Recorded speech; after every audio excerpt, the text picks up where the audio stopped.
Alright, so today we're going to look at some Pokemon that might have fallen off since the beginning of the Generation 9 Teal Mask DLC OU metagame. And this is obviously to my opinion and from what I've observed, but the first one I want to talk about is literally Heatran. So Heatran prior was really known for Terra Grass shenanigans, and being a Fire and Steel type, it's really prone to ground type moves, but it would usually run like the Air Balloon or something to that effect to really avoid it, and then like Flame Body, and then you run things like Taunt, you can run Earth Power, Magma Storm is pretty common to trap the opponent, and then you get like Terra Blast for Terra Grass and other things like that. But the only issue I have with Heatran currently is just switching in. There's a ton of ground types that are really dominating the meta right now, like Great Tusk, Gliscor especially, and you could say Gliscor like Earthquake you can avoid it with Air Balloon, but like you could go for a knockoff instead, and if it catches Heatran on a knockoff, it's pretty like noticeable and like very bad. Editor's note, by the way, I totally forgot to make a mention, but Heatran as well, like even if like it can't even switch into like Water Ogerpon, who's like super popular at the moment, and even if you want to Terrastallize to Terra Grass to avoid Water Ogerpon's like immense,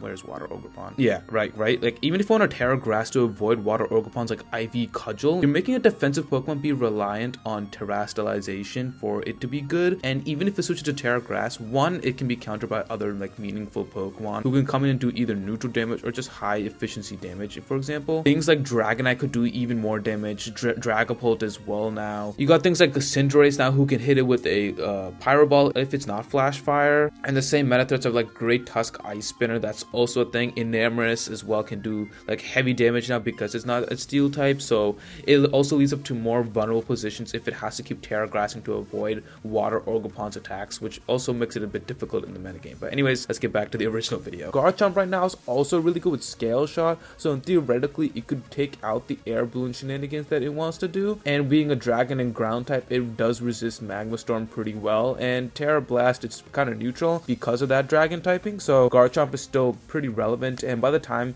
Heatran comes in onto the Garchomp, it's too late to taunt it because it'll have the SD up and it could just easily go for Scale Shot, break the Air Balloon and hit with the Earthquake the following turn, or if it Terra Grasses, Scale Shot will probably do a ton of damage if not take it out. Greninja as well right now, it's still pretty strong in the metagame, so that's also a thing. You also got other fighting type moves like a Vacuum Wave, Blood Moon Ursaluna especially, which is by the way incredible, and I need to make a follow-up video on that, but that's for this different discussion for another day. And then you got things like Iron Valiant as well, who's still pretty relevant in the metagame because of its high attack, high speed, and it's still got things like close combat to really deal a number on that thing, etc. So Heatran right now is facing a lot of competition, not only because of its poor typing, but because there's just a lot of things that could probably do its job better. Before it was banned, like Fire Ogerpon was just so incredibly potent, right? And just as a defensive Pokemon, the loss of Toxic to really punish like things like Blissey, for example, and other things like that, really hampers it in my opinion. Just Toxic not being there, like sure, running more offensive moves like Earth Power might save it, but its utility and alongside with Flame Body or Flash Fire is what really made this thing like unique. And don't get me wrong, it still has a niche with Magma Storm and Taunt. I think those two moves in and of itself keep Heatran probably as a fringe OU Pokemon, but in terms of what it was post Pokemon DLC to now, I think it's quite fallen off just because of the new threats, especially with Gliscor and the prominence of ground types, like again like Mamoswine down here, and water types like Manaphy, etc. There's just a ton of things that do not favor well in Heatran's favor right now, and it's just unfortunate the way it is. Now, the next Pokemon I want to talk about is a bit something that people probably aren't talking about as much, but I want to talk about Sneasler. Now, Sneasler is a fighting and poison type, and if you guys don't remember, that's also the same typing as one of the loyal 3, Okidogi. Now, by no means is Sneasler worse than Okidogi, obviously, right? It's got 130 attack and 120 speed, both of which are better than Okidogi stacked on the offensive side by a large margin. But where Sneasler's really having a tough time, for example, they get like Dire Claw, you run like U-turn, then you like close combat, and you can make this like a choice band user, and you can put like Poison Jab as the not Poison Jab, you can put like Night Slash, you can put Shadow Claw, whatever you want for the last move, right? But this Pokemon is really struggling in a couple of categories. One, Sneasler is having a tough time with like things like Goldango already previously, but now it's kind of pushed back even further because of things like, for example, like Gliscor. And Gliscor being a ground and flying type excellently takes care of not only the Dire Clash shenanigans that could happen because of the Toxic Orb already, so it's already status, but it also like can resist the fighting type moves that it has, theoretically putting it in a tough position. And Gliscor being a physically defensive monster, for example, is what makes it perfect. Now, Gliscor, and honestly, is like invalidating a lot of Pokemon currently because of its ground type, and actually speaking of, because of its poison typing, it's weak to a lot of the common ground types like I mentioned earlier. And you got like priority as well in the form of Ursaluna as well, Blood Moon Ursaluna, that is within Vacuum Wave, and so etc. It's doing all right, but it's just not as great as it once before, because Sneasler before, like, there was a lot more things to spam with Dark Cloud. There wasn't as many ground types to hurt it. It's kind of a similar situation of Heatran, and it could spam close combat more reliably. But there's other things now that can fully resist. You still got Corviknight in the metagame. Cresselia is still there. Dragonite's going to pick up in usage now because of the ban of Baxcalibur, so that's going to be a thing. And there's probably like other countless Pokemon. Goldango, like I mentioned earlier. King Gambit, if it catches on the choice band Dark Claw, like it's set, it can come in and easily set up. Landorus Therian again with Intimidate, and then go for like an Earthquake again, because it can take up those hits pretty easily. And you got like Mamoswine as still. You got Moltres, who's Flame Body, and it's like pretty good defensively, although I don't know if like you would use it for that. And you still got things like Wellspring, Ogerpon, who's everywhere right now, and along with sticky webs, etc. So like Wellspring Ogerpon can do a ton of damage. It's also really frail, so hazards and stuff can really take it out pretty easily. And I think in this metagame, with hazards still being around, HP is very vital on hyper offensive teams, where I think Sneasler kind of fails at because of its semi-low defenses, and it can be taken out pretty easily. Sneasler, in my opinion, it's not as bad as Heatran. I think Sneasler has more of a place in the metagame than Heatran, but it's certainly not the same with the amount of ground types and other things that are lurking in the metagame, and things get outspeeded, etc. Right? So next one I want to talk about is something called Toxapex. So Toxapex in previous generations used to be a bit more of a menace with Scald and all those kinds of things, but I think Toxapex now might be a fringe OU, maybe UU monster, and it's not because it's not defensively special. Like, look at its stats, it's incredibly high with 50, 152, 142 across the stat. That's incredibly insane, but it's too passive in this generation's OU metagame, at least standing currently. It doesn't get Scald, it gets Chilling Water, has things like Toxic or Toxic Spikes, but again, like, that's not going to last for long. And because Toxic or Toxic Spikes, they can be easily taken out by like Gliscor. Gliscor is literally like, you can't Toxic Gliscor because it has Toxic Orb and like Poison Heal, so what is that going to do, right? Then again, like, Haze is still good, but like by the time you get Haze off, you're probably going to take a ton of damage, and they can be taken out the next turn. And being that Poison typing really puts it in a hamper, because Poison is again weak to ground, and what's popular right now? Gliscor. Gliscor is really popular, and not to mention other like strong Psychic type users like Monkey Dory, although that's kind of like occasional here and there. King Gambit, who could overall take advantage of its kit, etc. Not having Scald, in my opinion, there's no real reason to really use that over Alola, who takes off one of its weaknesses and is much bulkier and can do Scald, Wish, Flip Turn shenanigans, right? And something like this, right?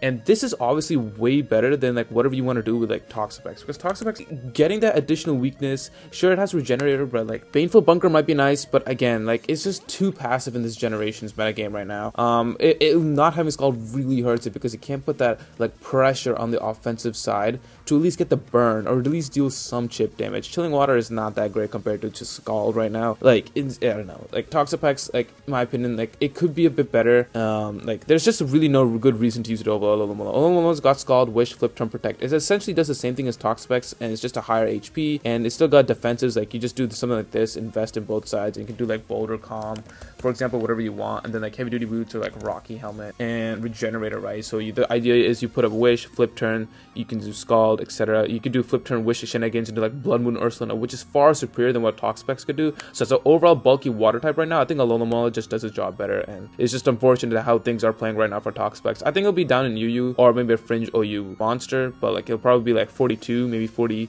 on the tiering list. There's just no reason to use it over Alola. Like, I just don't see it, in my opinion. Next one I want to talk about is Landorus Therian. So Landorus Therian, since the start of the Generation 9 post-home DLC metagame, where it was first introduced back, has not been that great. Oh, well, not been as great compared to its past formats. And the reason is the loss of a couple moves, namely Knockoff and Toxic, two powerful utility moves that I usually like to have. And sure, it's a ground and flying type, but right now it's getting super outclassed by other ground types like Great Tusk, King Lu, who can set up hazards and stuff much easier and is much bulkier, and especially Gliscor. Gliscor, I've talked about Gliscor a lot in this video, but Gliscor has been making a huge impact on the metagame, right? So you have things like Tech to get that Poison Heal up, then you got Earthquake, and then you got like Knockoff or like Dual Wing Beat, and then the last move is basically Toxic Spikes. And if you switch into a Landorus, it's pretty much a GG, because Landorus can't do anything with ground and flying coverage. Sure, it gets things like Grass Knot, but this thing's also a flying type, so it's kind of neutral damage to it. So I guess like, what, you want to run like Earthquake, like Crunch, or maybe not even Crunch. You can run like Stealth Rocks, so, like, right? So Landorus is just not what it used to be, and so this gives Gliscor a free Toxic Spikes or Spikes to put up on the opponent's side,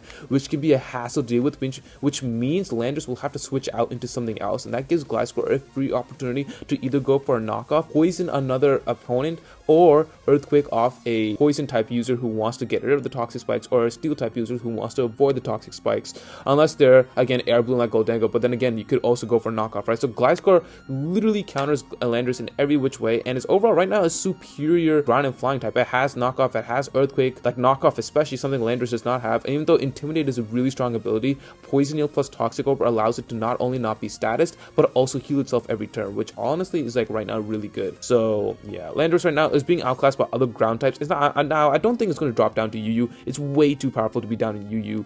But to say it's going to be the same Pokemon as it once was before, as the post-home DLC, as like one of the main ground types you use on the team, no, I don't think so. I think I'd rather run Gliscor right now over Landorus. The only thing Landorus has is Intimidate, and Intimidate is like pretty good against things like Garchomp and stuff like that, for example, right? But again, like I don't know, like, and even if you want to use this thing offensively, again, like Garchomp outclasses it. Great Tusk right now also outclasses it because it has to run like mostly offensive pressure sets because of Gliscor being very prominent, like Ice Spinner, for example, and then you run like Heavy Duty Boots or like Booster Energy. So the idea is you get Booster Energy, Ice Spinner, and these Tusks are being way more offensive just to counter Gliscor. So that's also another ground type who's also pretty potent offensively and can do a bit more with also with like a Rapid Spin and like knockoff, and then like Earthquake, like close combat, etc. Right? Like you run close combat, etc. So offensively speaking, it's also there, right up there with like Landorus Therian. Like 131 attack size is also not bad, and Ice Spinner to at least get Gliscor on the switch is at least something Great Tusk can do. Landorus can't do anything to Gliscor in like theoretically. What you can go for Crunch and stuff, but like Great Tusk Ice Spinner is just way better. And yeah, so as an overall ground type, it's just being outclassed right now, and yeah, it just sucks to suck, but it is what it is in the state of this metagame. Next up, I want to talk about Azumarill. So Azumarill right now, it's good, but it isn't as good as it used to be, and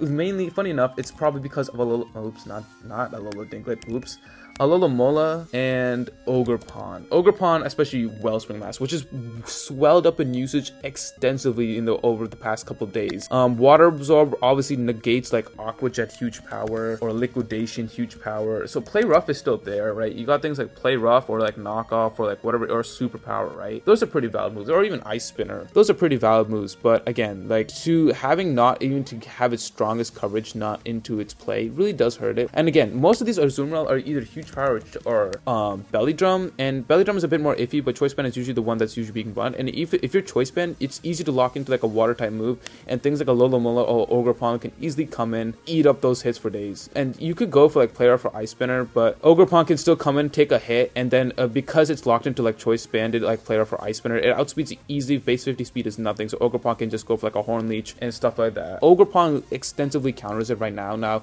it is to be seen when this Pokemon's gone, like where Azumarill will stand. But right now, Azumarill isn't as great as it could be. Because of Alomomola Skull shenanigans that are also present in the tier, it's also not serving well to it. Now, granted, as also with Azumarill, because it's Choice Banded and the presence of, again, Gliscor's Toxic Spikes as well, if it switches in onto those to even encounter Gliscor, it will start taking Toxic damage, and then its days are numbered, because now, even if you get rid of Toxic Spikes, Toxic is still on Azumarill.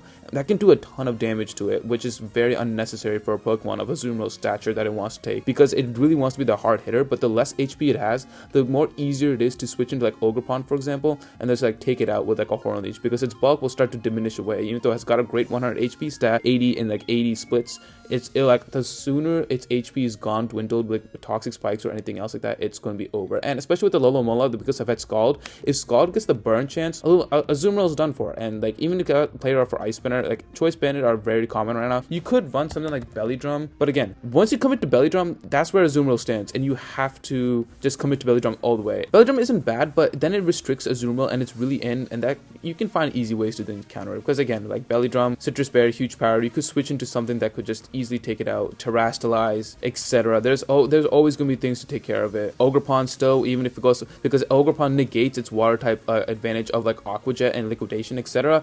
So then Ogerpon can literally come in still and go for like a Horn Leech and negate Belly Drum to an absolute like nothing. Now, granted, it does have Sap Sipper if who wants to take advantage of it, but you don't run Sapsipper because of its poor attack stat. So Sapsipper is like, while it could be good to raise its attack stage, you could go for Belly Drum, etc., and negate Ogerpon's grass type moves. Again, it can't go for priority in Aqua Jet and other things like that. Like Play Rough, sure, it can still go for, but its attack won't be the same. It'll be much harder to get damage off with Azumarill. So yeah, Azumarill right now, I think if Ogerpon's banned, it might have more of a niche in the metagame, but right now with Water Absorb Ogerpon being everywhere right now, it's just not as good. And Manaphy as well is also just a superior water type. Like Manaphy doesn't have to be choiced in its like moveset, and thus it can still deal damage to Ogerpon whether Ogerpon likes it or not. Like if it switches onto a stored power unintentionally, like that's bad. It just doesn't make Azumarill as wanted in my opinion compared to like previous metagames as it used to be. It will probably go down to UU or maybe UUBL. That's probably about it. This is a quick honorable mention. I think Corviknight as well could qualify as almost being fallen off in Generation 9 OU. Granted, it still has defensive coverage over a vast amount of the tier, so it's still pretty much wanted, but it also struggles against a lot of common Pokemon. Water Ogerpon can especially still come in and deal a ton of damage. Blood Moon Ursaluna, for example, like Terra Normal, and then it goes for like Calm Mind, and then it can go for Blood Moon. It's easy to separate on Corviknight because it's still kind of passive per se,